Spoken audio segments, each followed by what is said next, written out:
16ই December সারা ভারত যখন বিজয় দিবসে উৎসবে মগ্ন, ঠিক তখনই দিল্লির অলিতে গলিতে একটি ছবি দাবানলের মতন ছড়িয়ে পড়ল।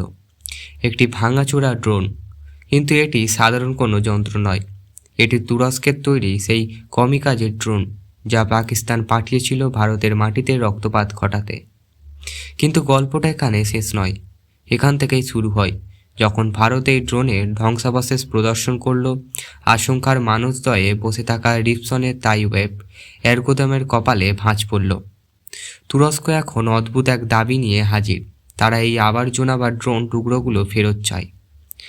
হাস্যকর শোনাচ্ছে, কিন্তু আন্তর্জাতিক রাজনীতির দাবার চালে এর পেছনে লুকিয়ে আছে এক গভীর আতঙ্ক। কেন তুরস্ক এত মরিয়া? ভারতের আকাশে তীর ডিফেন্স সিস্টেম কিভাবে তুরস্কের দম্ভকে চুরমার করল? আজ আমরা উন্মোচন করব সেই সত্য যা হয়তো বিশ্ব রাজনীতির মানচিত্রও বদলে দিতে পারে। শেষ পর্যন্ত থাকুন, কারণ মাঝপথে এমন এক তথ্য দেব যা শুনে আপনিও চমকে উঠবেন। ভারত পাকিস্তান সীমান্তে ড্রোন আসা নতুন কিছু নয়, কিন্তু এবারের ঘটনাটি ছিল আলাদা। গোয়েন্দা সূত্রে খবর ছিল পাকিস্তান তুরস্ক থেকে গোপনে কার্গো বিমান করে অত্যাধুনিক কমিকাজের ড্রোন আনছে। প্রশ্ন হলো, C-130 হারকিউলিস বিমান কেন ব্যবহার করা হলো?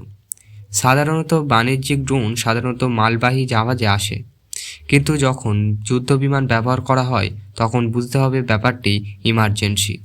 তুরস্ক থেকে সরাসরি পাকিস্তানে এই ড্রোনগুলি পৌঁছানো হয়েছিল কোন এক বিশেষ মিশনের জন্য।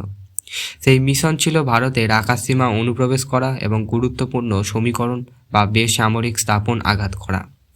কিন্তু তারা ভুলে গিয়েছিল এটি 2025 সালের ভারত। আমাদের আকাশে পাহারা দিচ্ছে আকাশ তীর। এই সিস্টেমটি নিচু দিয়ে উড়ে আসা ড্রোনকে নিমেষের মধ্যে শনাক্ত করতে পারে। ড্রোনগুলি যখন সীমান্তে অতিক্রম করার চেষ্টা করলো, তখনই ভারতের রাডারে সেগুলি ধরা পড়ে।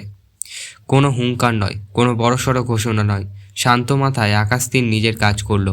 ড্রোনগুলি মাটিতে আছড়ে পড়ল।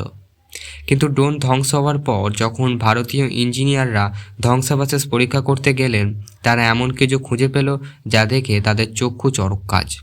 তুরস্ক কি জানতো তারা পাকিস্তানের হাতে কি বিষ তুলে দিচ্ছে? তুরস্ক প্রথমে দাবি করছিল তারা পাকিস্তানকে এই ড্রোন দেয়নি, কিন্তু ড্রোনের গায়ে থাকা সিরিয়াল নাম্বার এবং চিপসেটের অন্য কথা বলছিল। যখন প্রমাণ দেওয়া হলো তখন আশঙ্কার সুর বদলে গেল।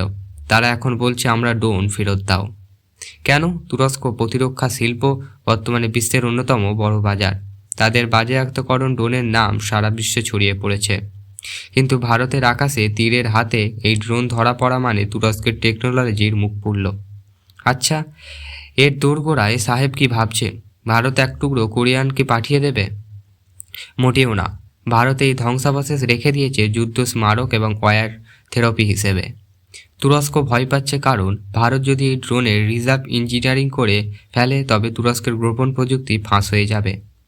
2 নম্বর, সারা বিশ্বের কাছে বার্তা যাবে যে তুরস্কের ড্রোন ভারতের সাধারণ ডিফেন্স সিস্টেমের সামনেও টিকতে পারে না। 3 নম্বর, এটি প্রমাণিত হবে যে তুরস্ক সরাসরি সন্ত্রাসবাদের মদত দিচ্ছে। ভারতীয় কৌশল। ভারত এবার কোনো তর্জন গর্জন করেনি।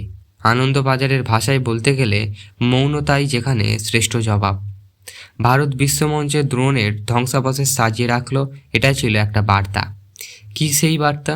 ভারত দেখাচ্ছে যে পাকিস্তান কীভাবে তুরস্কের কাঁধে বন্দুক দিয়ে স্বীকার করতে চাচ্ছে।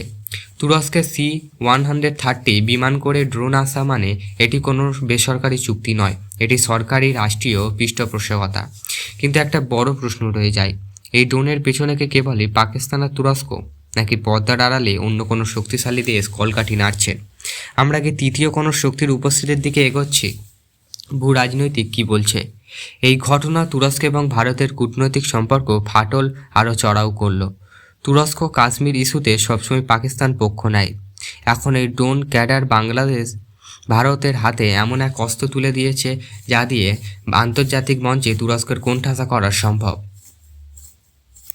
ভারতের জন্য একটি বিরাট জয়। আমাদের দেশীয় প্রযুক্তির তৈরি আকাশ তীর প্রমাণ করে দিল যে আমরা এখন আত্মনির্ভর। আমরা কেবল ড্রোন আটকাচ্ছি না, আমরা একটা নোংরা নেক্সপ্যাস বা চক্রের ভেঙে দিয়েছি। ভয়ের কারণ কোথায়? ভয়টা হলো যদি এই ধরনের ড্রোন ভিড় এলাকায় বা বড় কোনো শহরে আঘাত করত তবে কত প্রাণহানি হতে পারত পাকিস্তানি এখন মরিয়া। তারা সম্মুখ যুদ্ধে জেতার ক্ষমতা হারিয়ে এখন সেই ছায়া যুদ্ধ বা ড্রোন ওয়ারফেয়ারের দিকে ঝুঁকছে। তুরস্কের ড্রোন ক্যাডার প্রমাণ করে দিল যে অত্যাধুনিক যুদ্ধ আর কেবল সীমান্তে সীমাবদ্ধ নেই, এটি এখন প্রযুক্তির লড়াই। ভারত তার প্রমাণ এবং প্রতিরক্ষা ব্যবহার দিয়ে বিশ্বকে জানিয়ে দিল, ভারতের আকাশে বিনা অনুমতিতে প্রবেশ করলে ফিরে যাওয়ার পথ কেবল ধ্বংসই হয়ে মিলবে। তুরস্কের ফোন ফেরত চাইতে পারে, কিন্তু ভারত যা পেরেছে তা কেবল লোহা লক্ষণ নয়, তা হলো শত্রুর হীন মান্যতার প্রমাণ। এই ঘটনার পর কি তুরস্ক পাকিস্তানের সাথে তাদের সম্পর্ক পুনর্বিবেচিত করবে, নাকি ভারত আরও কঠোর পদক্ষেপ নেবে? সময় তার উত্তর দেবে। আপনি কি মনে করেন, ভারতের কি উচিত? এই ড্রোনের টুকরোগুলি তুরস্কের ফেরত দেওয়া, নাকি এগুলি আন্তর্জাতিক আদালত প্রমাণ হিসেবে পেশ করা উচিত? কমেন্টে আপনার মতামত জানান। আর পাকিস্তান কিভাবে তুরস্কের সাহায্যে ভারতের বিরুদ্ধে আরও একটি গোপন চাল চালছে তা জানতে আমাদের পরের ভিডিওর দিকে অবশ্যই নজর রাখবেন। তার আগে সাবস্ক্রাইব করুন আমাদের চ্যানেলটিকে।